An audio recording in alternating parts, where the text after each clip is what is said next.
नमस्कार, बहुत बहुत स्वागत करते हैं आपका। भारत लाइव है और जिस तरह से बिहार में हमने आपको पहले ही बताया था और लगातार हम बताते आ रहे हैं कि हर 24 घंटे पर बिहार की राजनीति बदल रही है। ये आखिर हो क्यों रहा है? तो कहीं ना कहीं अविश्वास की बात है और एक दूसरे पर सहमत का खेल चल रहा है। ये सहमत विरोधियों पर नहीं है, बल्कि अपने साथियों को ही कौन किसके सर पे पैर रख के ऊपर चढ़ेगा, इसकी होड़ लगी हुई है।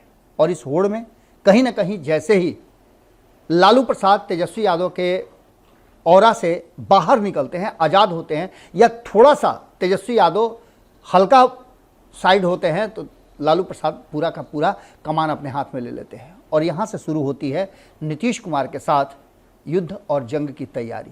हालांकि ये सामने से दिखता नहीं है, लेकिन भीतर ही भीतर ये काफ़ी उबलने लगा है। और इसके उबाल का सबसे बड़ा कारण ये है कि हमने आपको खबरों में बताया भी था, संपादक नमन मिश्रा जी ने भी इस बात को अक्सर आपके सामने रखा है कि किस तरह से नीतीश कुमार को लेकर के असमंजस की स्थिति बनी रहती थी। उनके साथ जुड़ने वाले लोग हमेशा संशय में रहते थे, लेकिन अब नीतीश कुमार उस स्टेज में आ गए हैं, उन्हें लगता है कि आखिर उनके साथ होगा क्या। यही कारण है कि नीतीश कुमार अपने लिए लाइन 2 तैयार रखते हैं। अगर इस लाइन पे एक्सीडेंट हो गया तो दूसरे लाइन से वो अपनी गाड़ी गंतव्य तक लेकर के चले जाए। नीतीश कुमार की ये रणनीति आज से नहीं रही, पहले से भी रही है। लेकिन ऐसा लग रहा था 2022 में जब नीतीश कुमार अलग हुए एनडीए से, तो पूरी तरह से समझ में आने लगा था कि नीतीश कुमार अब कहीं नहीं जाएंगे। लेकिन ये उनके राजनीतिक प्रकृति का एक हिस्सा है, एक अंश है जो सामने से नजर आता है लेकिन पीछे से नजर नहीं आता है।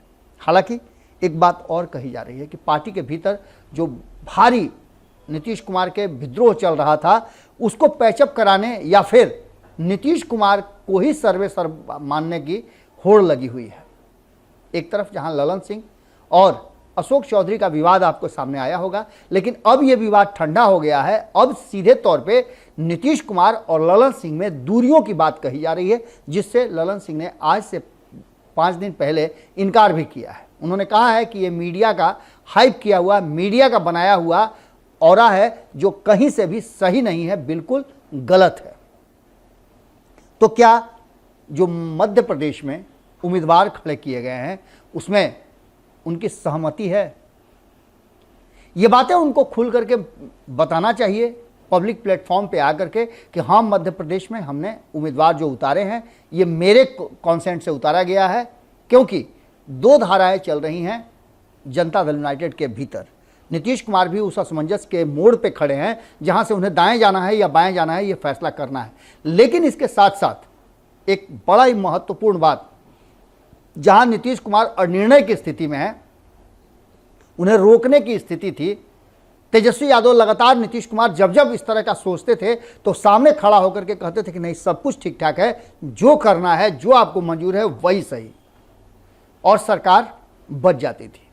लेकिन जैसे ही विदेश गए, जापान गए, बिहार में पर्यटन को बढ़ावा देने, रोजगार को बढ़ाने के लिए, उस वहाँ जाकर के वो इसकी तैयारी भी कर रहे हैं। कई तस्वीरें सामने आई हैं, वो बता रही हैं कि तेजस्वी यादव पर्यटन मंत्री के रूप में कहीं ना कहीं बिहार में पर्यटन के बढ़ावा को लेकर के, पर्यटन को आगे बढ़ाने के लिए, बिहार के राजस्व को बढ़ाने के लिए प्रयास में लगे हुए हैं।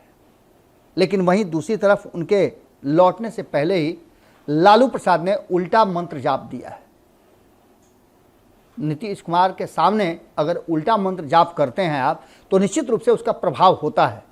हमारे धर्मशास्त्रों में भी कहा जाता है, हालांकि लालू प्रसाद, उनकी टीम सनातन को मानती नहीं है, धर्म ग्रंथ को मानती नहीं है, खाली बस विधि विधान से पूजा पाठ अपने घर में जरूर कराते हैं, दुर्गा जी की मूर्ति जरूर बैठवाते हैं, घर में नवरात्र भी करते हैं, सब कुछ करते हैं, लेकिन मानते नहीं हैं।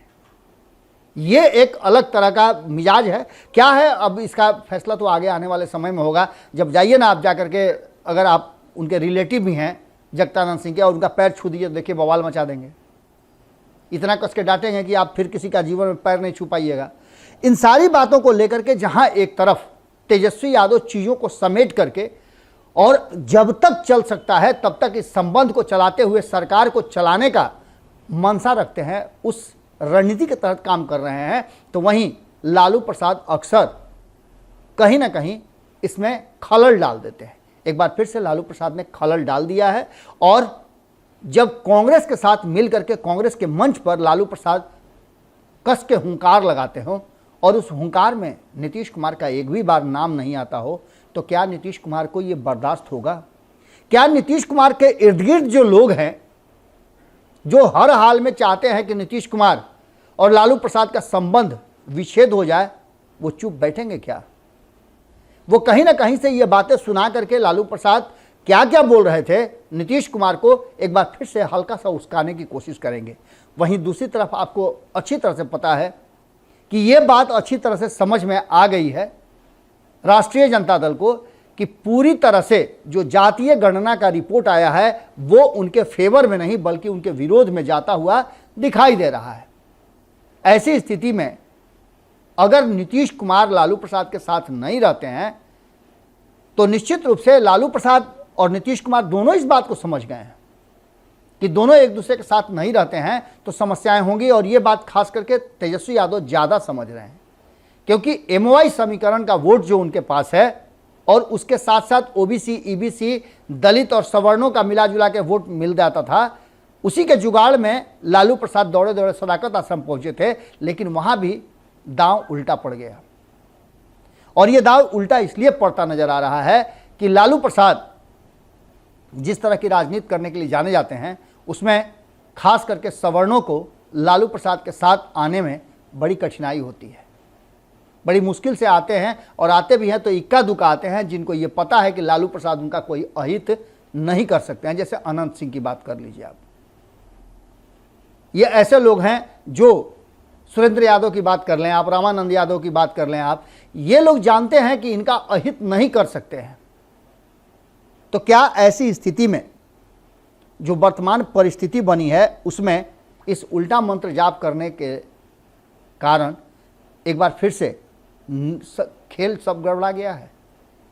तो निश्चित रूप से एक बात साफ नजर आ रही है कि नीतीश कुमार को यह समझ में आ गया है कि ये 14% और उधर 17%, 18% जो वोट बैंक जुड़ करके होता है, करीब 32-33%, ये 32-33% वोट नीतीश कुमार को ट्रांसफर होगा कि नहीं होगा। हम बार बार ये बात बता रहे हैं क्योंकि ओबीसी, ईबीसी, दलित और सवर्ण, ये गैर यादव, गैर मुस्लिम, हालांकि मुस्लिमों का तो बहुत हद तक सपोर्ट भी करने के लिए तैयार हैं, लेकिन यादवों के अगेंस्ट ये पूरा जा रहा है। उसका कारण सिर्फ उनके कार्यशैली नहीं है, इसका कारण यह है कि अकेले ये जाति सभी जातियों पर भारी पड़ रही है और कई जातियों के समूह पर भी भारी पड़ रही है। तो ऐसी स्थिति में सब एक दूसरे के साथ मिल करके और इसके वोट बैंक को हराने के लिए या वोट बैंक को निरस्त करने के लिए तैयारी शुरू कर चुके हैं। और इस काम में कांग्रेस के साथ साथ जितने भी लोग लगे हुए थे वो सब फेल होते नजर आ रहे हैं, क्योंकि भारतीय जनता पार्टी ने एक ऐसा दांव खेला है जिसमें आपने देखा होगा कि भारतीय जनता पार्टी के तरफ से अलग अलग समाज के, चाहे नोनिया समाज हो, चाहे वो सहनी समाज हो, चाहे फिर आपको चंद्रवंशी समाज हो, ये सारे चंद्रवंशी समाज के लोगों ने तो यहाँ तक विरोध कर दिया है कि वो पार्टी के भीतर रहते हुए, सरकार के भीतर रहते हुए भी कई नेताओं ने विरोध किया है। इसका सीधा मतलब है कि कहीं ना कहीं तेजस्वी यादव के अब्सेंटी में एक बार फिर से जो लालू प्रसाद ने मुखर होकर के अपनी बातें रखी है उसका असर बिहार की राजनीति पे पड़ता हुआ दिखाई दे रहा है। अब देखना दिलचस्प होगा कि लौट करके आते हैं तेजस्वी यादव तो क्या करते हैं। विधानसभा का, विधानमंडल का सत्र भी 6 तारीख से चलना है और इस 5 दिवसीय सत्र में भी बहुत हंगामे होने के आसार नजर आ रहे हैं। कैसे संभालते हैं तेजस्वी यादव, ये देखना बड़ा ही दिलचस्प होगा। जुड़े रहिए भारत लाइव के साथ, खबरों का सिलसिला लगातार जारी है। अगर ये वीडियो पसंद आई और वह बिहार के राजनीति और बिहारियत से सरोकार रखेनी तो सब्सक्राइब बटन दबा के चैनल के सब्सक्राइब कर ली। ओजे एगो घंटी बा, ओकरा बटन दबा देला से कुल सटीक और मारक खबर रुआ मुफ्त में मिल जाई। अगर रुआ पत्रकारिता के हमनी के नया प्रयोग में सहयोग कर चाहतानी तो ज्वाइन बटन दबा दी। पेटीएम नंबर नोट कर ली 9386816700। धन्यवाद।